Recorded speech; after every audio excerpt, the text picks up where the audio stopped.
Hola a todos y a todas, soy Silvia Juárez de Espacio Cocoro. Hoy vamos a hacer un maravilloso viaje por nuestro sistema digestivo. Os lo he querido dividir en dos partes para que sea más fácil vuestra elección a la hora de ver la información. En la primera parte vamos a hablar de las funciones de los órganos que complementan el sistema digestivo, dónde están localizados y conocerlos un poquito más. Y en la segunda parte vamos a hablar de sus alteraciones y de los remedios y los consejos que yo suelo dar en consulta cuando hay un sistema digestivo débil y que tenemos que reequilibrar. ¿De acuerdo? Vamos a empezar por esta primera parte, porque hay un gran desconocimiento del sistema digestivo. Aunque parezca que bueno, lo tenemos ahí, le damos menos importancia de la que consideramos. Hay otros sistemas como pueden ser el circulatorio con el corazón o nuestro cerebro, a los que damos una importancia mucho mayor, pero el sistema digestivo tiene una función base en nuestro cuerpo, importantísima, y que no quiero que dejemos de lado. ¿Vale? Así que os voy a dar esos conocimientos que a veces necesitamos para amar nuestro cuerpo y para ponerle en situación. Bueno, expliquemos qué es el sistema digestivo. Muy simplificado, es un tubo que nos recorre desde la boca hasta el ano y que se anuda en el centro. Fijaros qué sencillo, hay que verlo como si fuese una tubería, que tiene como un nudito en el centro, ¿vale? Que serían nuestros intestinos. Eh, Realmente es mucho más complejo que esto y no es una simple cañería por la que entran las cosas. Se trata de comprenderlo mejor, incluso darle una visión un poquito más cómica. Es un sistema importantísimo en nuestro cuerpo que lo que trata al final es de convertir lo ajeno en lo propio. Esos alimentos que entran a través de nuestra boca tienen que convertirse en algo que podamos asimilar, en algo que hagamos propio.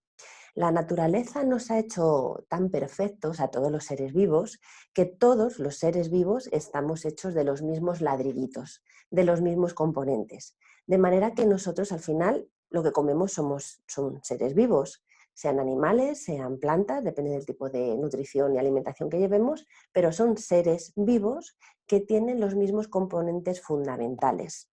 De manera que esos mismos componentes que ellos tienen los tenemos nosotros. Tenemos que simplificarlos para hacerlos nuestros y convertir lo ajeno, que sería los alimentos, ¿vale? Lo que ingerimos, en lo propio, que sería nuestro propio cuerpo para nuestro propio beneficio.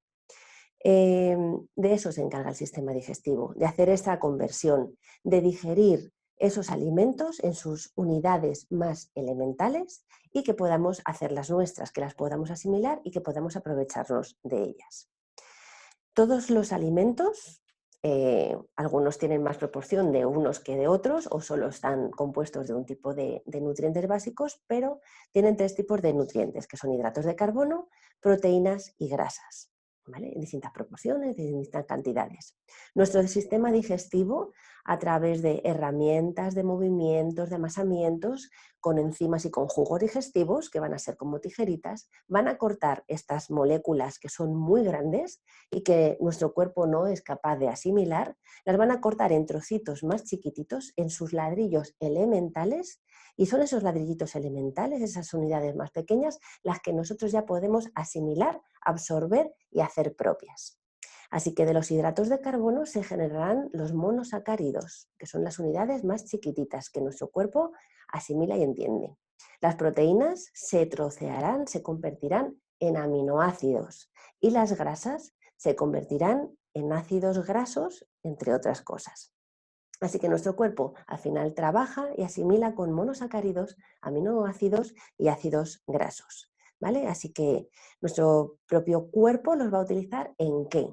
Pues en muchísimas funciones, ¿vale? La nutrición, la alimentación va mucho más allá de saciarnos y de darnos alimentos para nutrirnos, ¿vale? Con ellas, con estas unidades elementales, obtenemos energía, nos reconstruimos, nos reparamos, realizamos funciones básicas del metabolismo, pensamos, corremos, reímos, respiramos. Todo es gracias a eso que ingerimos. ¿De acuerdo? Así que fijaros la importancia del sistema digestivo que tiene como función básica en nuestro cuerpo. Visto en números, el sistema digestivo, para que veáis la magnificencia que tiene, pues si pudiéramos estirarlo completamente, mediría como un piso de unas 3 cuartos, como dos pisos de altura, unos 8 o 12 metros. En extensión, si consiguiésemos hacer una superficie homogénea, tendría la extensión de un campo de fútbol, más o menos de 300 metros cuadrados, y a lo largo de toda nuestra vida, fijaros la cantidad de alimentos y de líquidos que pasan a través de él, unas 70 toneladas de alimentos y unas 100 toneladas de líquidos. Es lo que nuestro sistema digestivo es capaz de procesar. Es increíble y maravilloso. Bien, pues nuestro viaje por nuestro sistema digestivo va a fundamentarse en esta primera parte en saber qué órganos lo componen y dónde se localizan. Porque tendemos a llamar a todo la tripa, me duele la tripa, pero eso es muy inexacto. Cuando luego tenemos que ir a un profesional y decirle me duele la tripa, a veces es muy complicado porque necesitamos ubicar al menos dónde está nuestro dolor, dónde están nuestros órganos. Así que yo voy a hablaros un poquito de dónde está cada órgano, cómo se localiza y qué funciones tiene, para ubicarlas correctamente y conocernos mejor. Y así cuando nos duele más en la zona del pecho, más en la zona de los costados, podamos decir, pues no me está doliendo el estómago, me está doliendo más el intestino o a lo mejor el hígado, ¿de acuerdo? Es súper importante. Bueno, como veis, el sistema digestivo se compone de varios órganos y de varias glándulas anejas, de componentes, ¿vale?, distintos, que van desde la boca hasta el ano, como hemos dicho. Es un tubo que nos recorre y que tiene una extensión bastante larga. Ya hemos visto entre 8 y 12 metros de longitud, dependiendo de las personas, de la edad y de la anatomía particular de cada uno, porque somos distintos, somos individuales. Vamos a hablar un poquito de cada uno de ellos y vamos a ver dónde se localiza. Pues bien, el sistema digestivo obviamente empieza en la boca y la faringe, nuestra cavidad bucal que contiene los dientes, contiene la lengua y las glándulas salivales. La función aquí básica del sistema digestivo es la de empezar a masticar, la de empezar a romper perdón, esos alimentos en trocitos ya más pequeños que puedan ir pasando y que podamos tragar. ¿De acuerdo? Empiezan a producirse las primeras enzimas, las enzimas salivales, que tienen una función de digestión, de predigestión de hidratos de carbono, y empiezan a desencadenarse ya señales a nuestro cerebro, a nuestro sistema digestivo, de que el alimento va a empezar a entrar y que tienen que empezar a dispararse las producciones de jugos digestivos, de señales, de hormonas que van a predisponer todo nuestro sistema a la digestión. Así que tenemos que despertar esa digestión en nuestro cuerpo. Solamente con la vista ya la estamos despertando, pero bueno, también con la masticación. Una buena masticación es básico, es importantísimo, será uno de mis consejos, porque es la base de una buena digestión. Si no masticamos bien, si no troceamos bien los alimentos, toda una digestión se nos puede ir al traste. Otro de los componentes que a veces dejamos por alto, pasamos por alto porque no lo sabemos, es que en nuestra laringe empieza nuestro primer reservorio del sistema inmunitario. Aquí hay un tejido inmunitario que ya empieza a reconocer qué está entrando a través de los alimentos o incluso partículas que estamos tragando del aire y que puedan dañarnos, que puedan estar agrediéndonos. Así que el sistema inmunitario de la faringe es primordial en este primer reconocimiento de las partículas ajenas.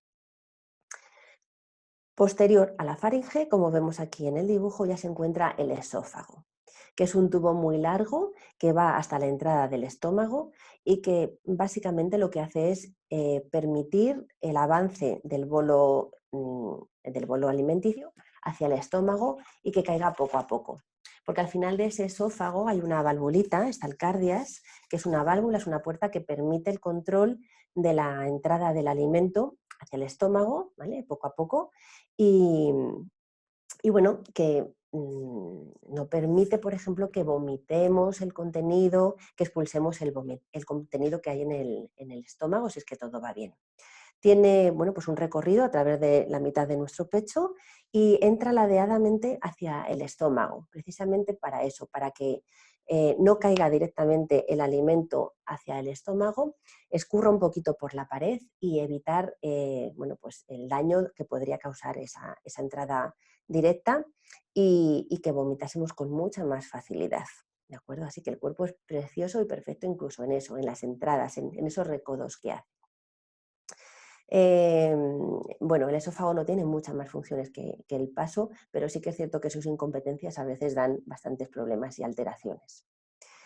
El alimento avanza hacia el estómago y llegamos a esa primera parte importantísima del sistema digestivo y del proceso digestivo en sí. El estómago es un saquito que, bueno, pues es una bolsita ladeada, como vemos, precisamente para eso, para incluso dividir las digestiones de la parte líquida y la parte sólida. Está especializado en esas dos posibilidades. ¿De acuerdo? Si cae solo líquido, bueno, pues el recorrido es mucho más rápido, va escurriendo por nuestra parte derecha, de manera que pasa más rápidamente al intestino, mientras que la parte sólida llega un poquito más a nuestra parte izquierda y empieza en esa bolsita ya a digerirse esos alimentos más sólidos. Es cierto que con el intestino y con el estómago hay mucha confusión, porque no sabemos muy bien dónde está colocado cada uno y muchas veces decimos, me duele el estómago, pero realmente lo que nos duele es el intestino. Bien, para que lo ubiquemos correctamente, el estómago empezaría justo debajo de nuestro pezón izquierdo y acaba en el arco costal derecho, debajo de las costillas derechas, ¿vale? Pues eso es una bolsita un poquito ladeada. Y esa parte superior de nuestro estómago estaría debajo de nuestro pezón izquierdo. La entrada al estómago pues estaría como justo a la mitad donde cae nuestro final del esternón, ¿de acuerdo? Y a veces ese dolor de estómago sí que se manifiesta muy punzante en esa zona. Encima del estómago está el corazón y los pulmones, por eso cuando hacemos comidas muy copiosas que llenan mucho nuestro estómago y lo distienden, este empuja hacia arriba a corazón y pulmones, incluso a veces nos cuesta respirar, nos sentimos fatigados y es por eso, por la compresión del estómago, por su dilatación y la compresión hacia arriba. Además de que tenemos ahí un músculo importantísimo que aunque no pertenece realmente al sistema digestivo, está muy implicado en todo el proceso digestivo, que sería el diafragma.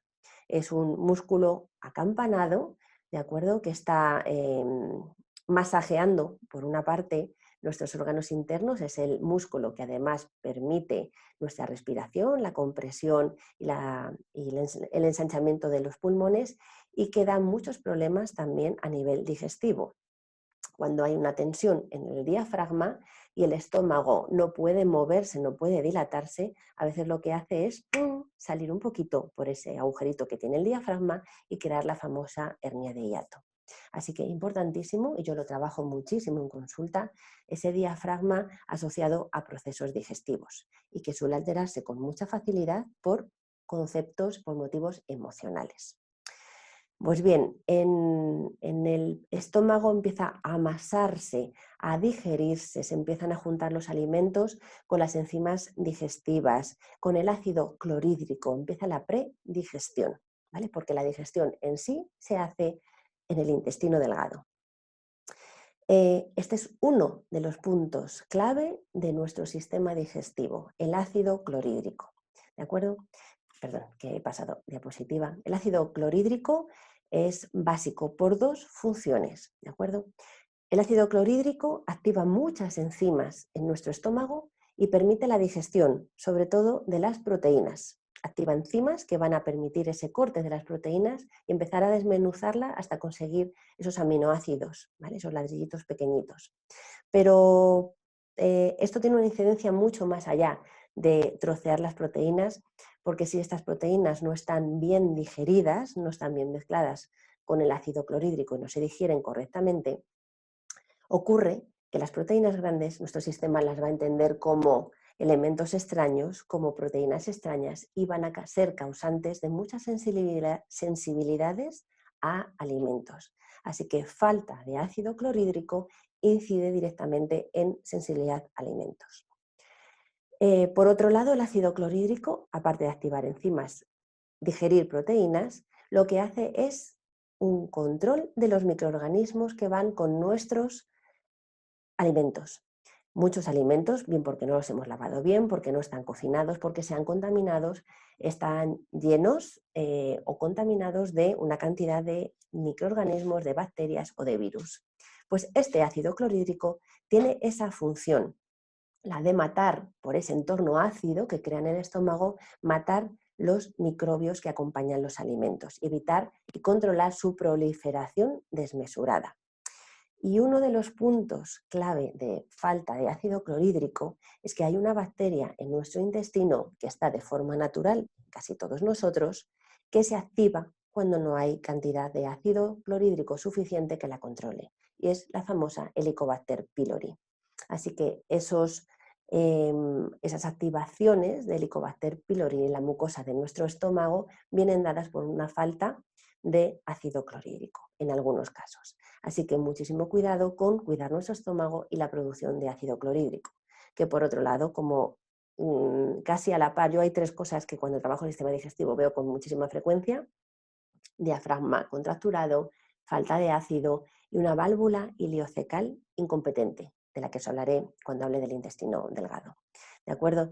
Así que control de microorganismos que habitan en nosotros, importantísimo, ¿vale? Microorganismos patógenos relacionado con el ácido clorhídrico. Podría hablaros horas de este tema, pero bueno, vamos a centrar un poquito más. Un truco para saber si tenemos buena cantidad de ácido clorhídrico es coger una cucharadita de bicarbonato, disolverla en un poquito de agua, beberla y más o menos en aproximadamente un minuto, ¿vale? Más o menos, dependerá de las personas, tenemos que empezar a eructar. Si hay ácido clorhídrico suficiente en nuestro estómago, la mezcla con el bicarbonato va a producir espuma y gas y eso nos va a hacer eructar en menos de un minuto. Si vemos que en un minuto no estamos eructando o no eructamos en ningún momento, es que nos falta ácido clorhídrico en nuestro estómago. Aunque lo común y lo normal es tratar por exceso de ácido, tratar la acidez y tratarnos con antiácidos, pero eso a veces no es lo correcto, no es lo que está realmente ocurriendo. Yo veo en un 90% de los casos hipocloridria, falta de ácido, no exceso de. Por otro lado, bueno, pues tenemos el siguiente componente de nuestro sistema digestivo, que es el intestino delgado. ¿De acuerdo? Que es un tubo muy largo, entre 3 y 6 metros, y que tiene realmente la función digestiva en nuestro cuerpo. Digestión y ya la absorción de nutrientes. Según los va terminando de trocear, se van a ir absorbiendo por las paredes de nuestro intestino. ¿Y cómo lo hacemos? Bien, pues lo hacemos con un mecanismo precioso y es con un mecanismo que se ha diseñado en el interior de ese tubo, de ese intestino delgado, en el que hay como unas vellosidades que lo que aumentan es enormemente la superficie de nuestro intestino para aumentar la superficie de absorción. De manera que nos agrandamos a nosotros mismos en superficie y reducimos todo lo ajeno, ¿vale? Para hacerlo tan diminuto que lo podamos absorber y pase a formar parte de nosotros. Hacemos lo ajeno, lo transformamos en lo propio para poder beneficiarnos de ello. Se reducen los componentes hasta los mínimos, ¿vale? Hasta esos monosacáridos, esos ácidos grasos y esos aminoácidos, para poder absorberlos a través de esta pared del intestino delgado y poderlos absorber y poder beneficiarnos de sus propiedades. Este es un proceso perfecto, muy complejo, en el que no voy a entrar, que requiere muchos ayudantes y que también a veces pues es fácil que se altere en muchos puntos. Algo importantísimo a saber en el intestino delgado es que tenemos tres componentes fundamentales, mucho más allá de lo físico, ¿de acuerdo? Tenemos el 80% de las células de nuestro sistema inmunológico, nuestro sistema de defensa. Empieza a proliferar la microbiota intestinal, empieza a incrementarse la abundancia de estas bacterias en parte de nuestro sistema digestivo, empiezan aquí en el intestino a ser más prolíficas, y por otro lado tenemos el sistema nervioso entérico, que es una red de neuronas iguales que la del cerebro superior, pero alojadas en nuestro intestino, que sería el famoso segundo cerebro. Así que imaginaros aquí todo lo que tenemos, por qué hay que cuidarlo, por qué es tan importante cuidar nuestro intestino delgado. Antes de hablar del intestino grueso, que en recorrido sería a lo que nos llevaría el cuerpo, quiero hablaros de hígado, páncreas y vesícula biliar, que son las tres glándulas anejas, que se llaman, ¿vale? Anexas a nuestro sistema digestivo. Y bueno, pues lo que están haciendo es la producción de hormonas y de compuestos, de sales biliares, por el hígado, la vesícula biliar almacena esta bilis para luego lanzarla directamente al intestino delgado cuando se está haciendo la digestión y nuestro páncreas, que está creando enzimas digestivas, amilasa, peptasas fundamentalmente para favorecer la digestión. El hígado se localiza, es un órgano muy grande que está localizado en la parte superior derecha de nuestra cavidad abdominal y justo está debajo del diafragma y encima del estómago, encima del riñón derecho y de los intestinos, ¿vale? Es como que lo abraza por encima, lo envuelve. Es un órgano grandísimo con más de 500 funciones importantísimas, entre ellas la producción, por supuesto, pues de bilis, la detoxificación de nuestra sangre, porque toda la sangre que viene del intestino delgado cargado con esos nutrientes y esas moléculas que hemos absorbido, pasa primero por el hígado para desintoxicarse y detoxificarse de todo aquello que tengamos que eliminar, ¿de acuerdo? Es la parte que purifica también los medicamentos que hemos tomado y que están en excedente y crea reservas de energía en nuestro cuerpo, es un almacén de reservas de energía y bueno, es fundamental. Un hígado sano es fundamental en nuestro sistema digestivo. Cumple más de 500 funciones, como os digo. Produce jugos gástricos, ¿vale? Que se lanzan, se almacenan en vesícula y se lanzan al intestino y que forman parte de esa digestión que ocurre en en el intestino delgado. Veremos sus alteraciones porque también son importantes, pero bueno, no vamos a extendernos tampoco mucho más en esto. La siguiente parte sería la del intestino grueso, ¿de acuerdo? Que es ese tubo grueso, grande, que le sigue al intestino delgado. Ambos se conectan en nuestra fosa ilíaca derecha, justo encima de la cadera, ¿vale? Más o menos entre el ombligo y la cadera, a media distancia. Ahí es el punto de conexión entre el intestino delgado y el intestino grueso, y esa puertecita que une a ambos dos es la famosa válvula iliocecal. ¿De acuerdo? Cuando esta válvula no se cierra y se abre correctamente, se generan un montón de distorsiones, como luego os comentaré en la otra parte. Así que, bueno, el intestino grueso es un tubo mucho más grueso que el delgado.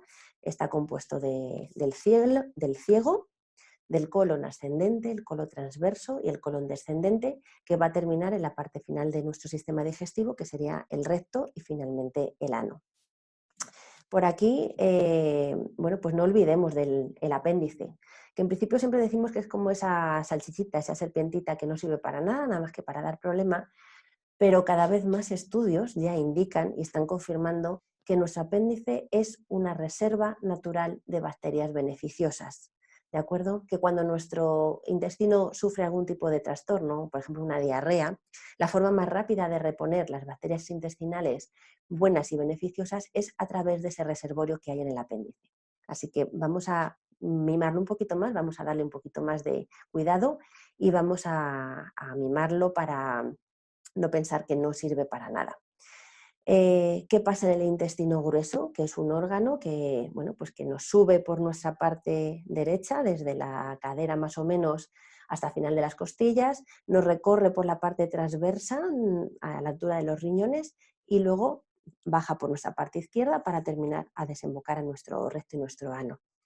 A veces los dolores de riñones se confunden y realmente son dolores de intestino grueso en su zona transversa, ¿vale? Porque pasan por una zona muy, muy común. Pues aquí terminamos de absorber el agua que contiene el bolo fecal, termina de digerirse el contenido del alimento gracias a nuestras bacterias intestinales, ¿vale? Aquí termina realmente la digestión. Algunas vitaminas también son absorbidas en esta zona del intestino, en el intestino grueso. Y comentaros que una de las partes más maravillosas y más importantes de nuestro intestino grueso, mucho más allá que la de almacenar heces, es la de contener nuestra microbiota intestinal. Esas bacterias beneficiosas que se van haciendo cada vez más abundantes y más abundantes a medida que avanza nuestro sistema digestivo.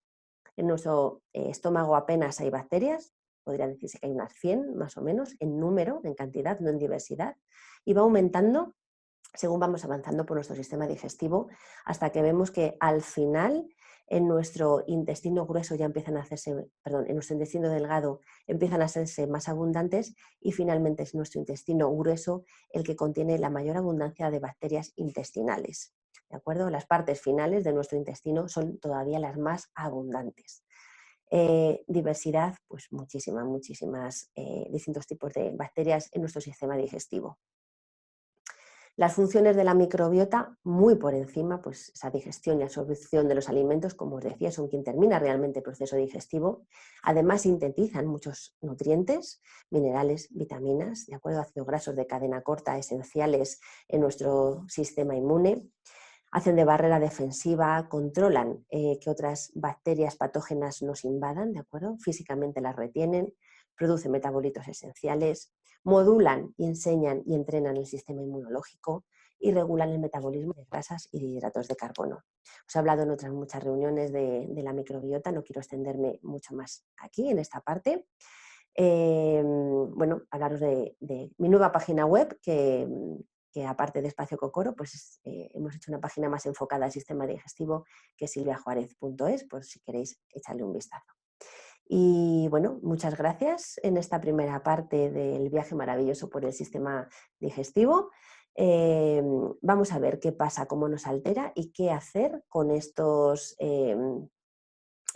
alteraciones del sistema digestivo con consejos muy sencillos que podemos practicar en casa en la segunda parte. Muchas gracias.